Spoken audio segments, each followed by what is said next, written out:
짜짜짜짜맨 짜맨족 여러분 반갑습니다. 짜영입니다. 자, 오늘 새벽에 파월 의장의 기자회견이 있는 날입니다. 굉장히 좀 중요한 날이죠. 과연 금리 인상에 대한 부분 그리고 의사록에 대한 부분을 어떻게 또 표현할지 우리가 오늘 새벽에 또 지켜봐야 될 것 같습니다. 아마도 우리뿐만 아니고 뭐 전 세계적으로 파월 의장의 입에 달려 있다 이렇게 봐야 될 것 같은데요. 자, 지난 며칠간 S&P 500 지수가 8% 넘게 내렸습니다. 하지만은 제대로 반등조차 하지 못하는 것은 인플레이션과 미 연준의 긴축, 미국 경제의 경로에 대해서 아무도 확신을 가질 수 없는 그런 때문일 것인데요. 그러다 보니까 저가 매수 수요가 전혀 보이지를 않고 있습니다. 어느 정도 확실해진 거는 이제 하나 있습니다. 내일 끝나는 FOMC에서 기준금리가 75bp 인상될 것이라는 것입니다. 어제 월스트리트 저널이 패드가 이번 주 회의에서 75bp 인상을 고려할 것 같다라는 기사를 내보낸 게 이제 결정적이었고요. CNBC 뉴스에서도 속보로 이렇게 기사를 내보내기도 했습니다. 자, 연준 위원들이 이번 주 예상보다 더 큰 75bp 인상을 통해서 시장을 놀라게 하는 것을 고려하게 할 것 같다라는 그런 내용인데 이 기사가 나온 후에 JP 모건 그리고 골드만삭스, 웰스 파고 등이 75bp를 올리는 것으로 전망을 수정을 했습니다. 이런 전망치를 수정을 하고 나서 골드만삭스의 분석이 나왔는데요. 6월에 이어서 7월에도 75bp를 올린 다음에 7월 말이면 지금 중립금리로 여겨지는 2.25에서 2.5%까지 순식간에 도달할 것으로 이렇게 예상을 하고 있습니다. 이렇게 되면은 9월에 50bp를 올리고 난 뒤에 11월, 12월에도 25bp를 인상을 한 다음에 최종 금리가 3.25에서 3.5%가 될 것이다라고 이렇게 예상치를 내놓기도 했습니다. 이렇게 이제 골드만삭스의 분석을 보자면요. 금리 인상 예측이 기존에는 6월과 7월, 9월, 11월 네 번에 걸쳐서 금리 인상이 될 것이다라고 예측을 했었는데 이번에 골드만삭스의 분석을 통해서 6월부터 11월 그리고 12월까지 다섯 번에 걸쳐서 금리가 변경될 것이다. 이렇게 예측을 해볼 수 있을 것 같습니다. 이런 와중에 어제 새벽에 또 미국의 금리가 10년물 국채 금리가 사상 최고치를 갱신을 했습니다. 거기에 반도체 지수 추종이죠. 필라델피아 반도체 지수가 연중 최저치를 또 갱신을 하기도 했습니다.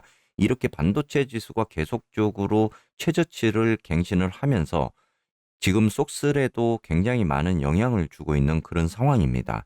과연 지금 반도체가 공급망에서 어느 정도 해소가 될지 이게 제일 관건이 될 것 같은데요. 지금 이런 반도체 지수의 최저점이 계속적으로 내려오면서 우리가 지금 담고 있는 속슬의 비중에도 굉장히 지수 추정에 영향을 줄 것 같은 그런 상황입니다.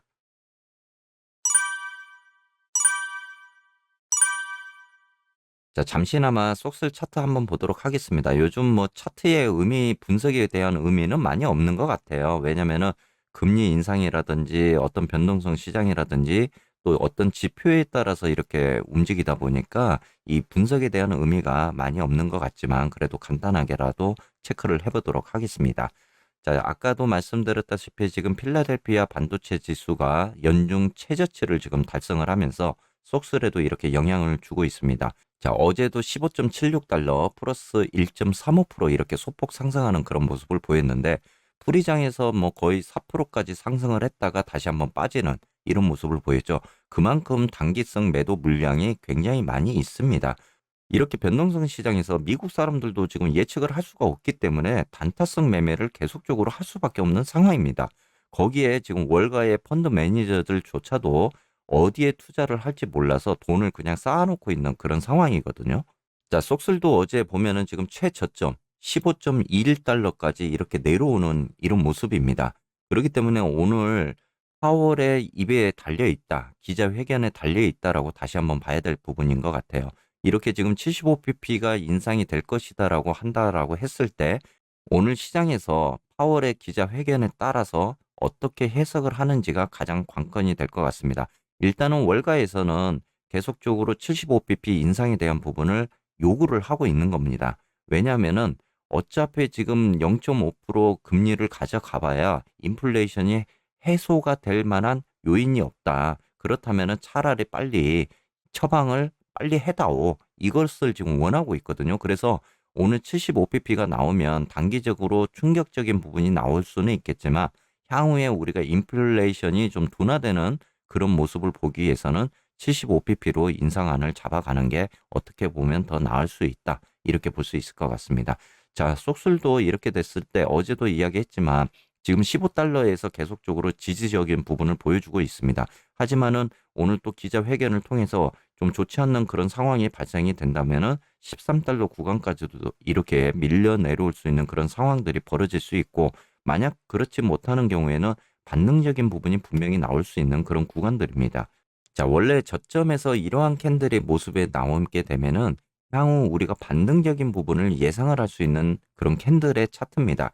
하지만은 지금은 변동성 시장이다 보니까 이런 캔들의 차트가 무의미하다. 이렇게 볼 수 있을 것 같아요. 그래서 오늘은 한번 파월에게 우리가 의존을 해보고 파월의 입에 따라서 반등적인 부분이 나올지 한 번 더 지켜봐야 될 부분인 것 같습니다. 자, 다음은 TQ도 한번 보도록 하겠습니다. TQ가 지금 23.23달러 0.65% 소폭 상승을 했지만 저점을 한 번 더 갱신을 하는 모습을 보였습니다. 지금 어제 22.52달러까지 이렇게 내려왔거든요. 지금 TQ 같은 경우는 제가 23달러에 대한 구간이 굉장히 좀 1차적으로 지지를 받을 수 있는 구간이다라고 이야기를 드렸습니다. 자, TQ 같은 경우는 1차 지지선이 무너지게 되면 2차 지지선이 20달러 구간까지도 밀려 내려올 수 있는 그런 하단 밴드가 될 것 같습니다. 그래서 지금의 차트적인 부분은 사실 아까도 말씀드린 것처럼 의미적인 부분은 크게 여러분들이 생각을 좀 안 하셨으면 좋겠습니다. 현재 이렇게 차트에 대한 의미가 많이 없기 때문에 이 지표라든지 그리고 연준 위원들의 연설에 따라서 증시가 한 번 더 움직이고 하락적인 부분, 상승적인 부분이 계속적으로 나타날 수 있는 그런 변동성 시장이다라고 예측을 하면서 우리가 움직여야 될 것 같습니다.